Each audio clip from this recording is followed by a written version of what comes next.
Ichillin'S second mini-album combines many of the previous singles they have been releasing, along with 2 new songs, attempting to breach into as many styles as they possibly can, finding occasional success, a few failures, and leaving me with more questions than answers. Kickstart is a great intro to the album, but also just the summer in general, and I am the biggest freaking sucker for female pop rock, and yeah, while I know pop rock can be experimental and new, that really isn't anything I look for in this style of music. What I do look for is, are the instrumentals punchy and groovy? Do the vocalists sound like they're having fun? And most importantly, am I having fun?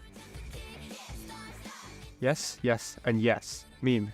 I must have spent too much time on the internet, because the title for the song is so funny to me, which is only accentuated by the fact that they somewhat lean into it in the lyrics, of which suffer from very heavy chorus blow. But given the song, I suppose that kinda makes sense. Draw feels like such a dichotomy of both sound and structure. Ichillin' don't feel like they should be on this beat. The Ring Around the Rosie's melody to the chorus feels cringe. It's like putting marshmallows into a stir fry. Both are great on their own, but together they just don't work. The Peri Peri sample on Alarm has me scared Dreamcatcher is not making enough money and is having to put their stuff out there for others to use in a way to keep afloat. Please don't disband, girls. You've been at it a while and I still need you in my life. I didn't like this all that much when it was a pre-release single and, well, I can't really say it's grown on me that much. The chorus is about the best part of the track. Siren feels like it should be Craxies, but I'll take more heavy electronic influenced music in K-pop. I can't say I like the chorus or many of the lyrics for this one, to be honest. Their more bubbly and bright vocals kind of contrast the more industrial and mechanical feel of the electronic sections, which kind of feels weird. Craxy, on the other hand, have much deeper and growly vocals, which allows them to blend into the style a lot more. This feels like an attempt to be aespa or KDA, but they are not aespa.